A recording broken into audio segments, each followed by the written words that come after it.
Chapter 8.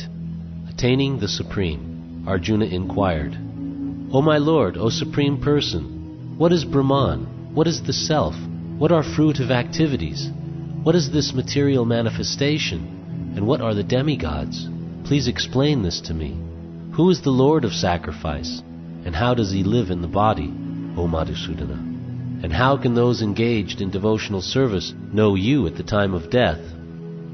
The Supreme Personality of Godhead said, The indestructible, transcendental living entity is called Brahman, and his eternal nature is called Adhyatma, the Self. Action pertaining to the development of the material bodies of the living entities is called karma, or fruit of activities. O best of the embodied beings, the physical nature, which is constantly changing, is called Adhibhuta, the material manifestation. The universal form of the Lord, which includes all the demigods, like those of the sun and moon, is called Adhidaiva, and I, the Supreme Lord, represented as the Supersoul in the heart of every embodied being, am called Adhiyagya, the Lord of Sacrifice. And whoever at the end of his life quits his body, remembering me alone, at once attains my nature. Of this there is no doubt. Whatever state of being one remembers when he quits his body, O son of Kunti, that state he will attain without fail. Therefore, Arjuna, you should always think of me in the form of Krishna, and at the same time carry out your prescribed duties of fighting. With your activities dedicated to me, and your mind and intelligence fixed on me, you will attain me without doubt. He who meditates on me as the Supreme Personality of Godhead, his mind constantly engaged in remembering me, undeviated from the path, he, O Partha, is sure to reach me. One should meditate upon the Supreme Person as the one who knows everything, as he who is the oldest, who is the controller, who is smaller than the smallest, who is the maintainer of everything, who is beyond all material conception, who is inconceivable, and who is always a person. He is luminous like the sun, and he is transcendental beyond this material nature. One who at the time of death fixes his life air between the eyebrows, and by the strength of yoga, with an undeviating mind, engages himself in remembering the Supreme Lord in full devotion, will certainly attain to the Supreme Personality of Godhead. Persons who are learned in the Vedas, who utter Omkara, and who are great sages in the renounced order, enter into Brahman. Desiring such perfection, one practices celibacy. I shall now briefly explain to you this process by which one may attain salvation. The yogic situation is that of detachment from all sensual engagements, closing all the doors of the senses and fixing the mind on the heart and the life air at the top of the head. One establishes himself in yoga.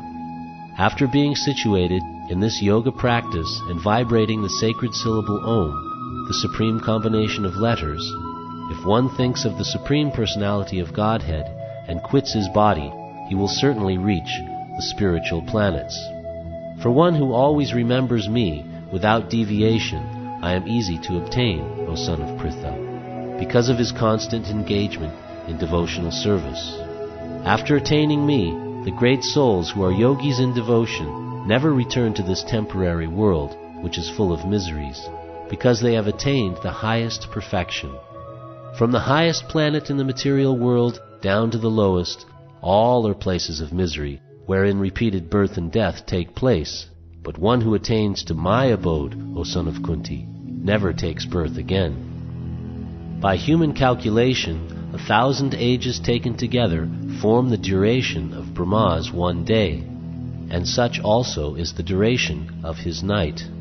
At the beginning of Brahma's day, all living entities become manifest from the unmanifest state, and thereafter, when the night falls, they are merged into the unmanifest again. Again and again, when Brahma's day arrives, all living entities come into being, and with the arrival of Brahma's night, they are helplessly annihilated. Yet there is another unmanifest nature, which is eternal and is transcendental to this manifested and unmanifested matter. It is supreme and is never annihilated. When all in this world is annihilated, that part remains as it is.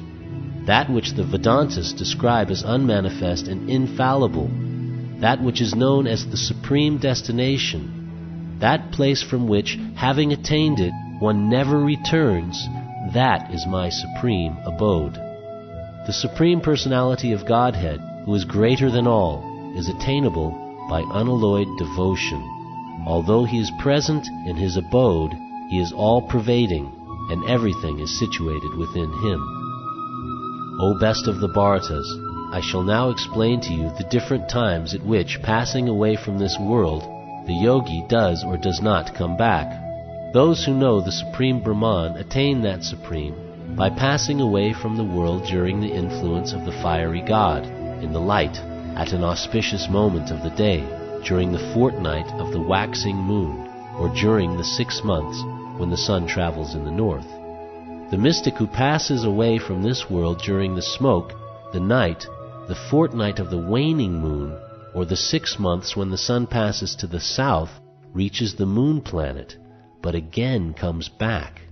According to Vedic opinion, there are 2 ways of passing from this world, one in light and one in darkness.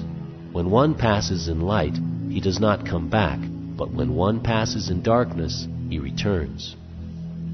Although the devotees know these 2 paths, O Arjuna, they are never bewildered.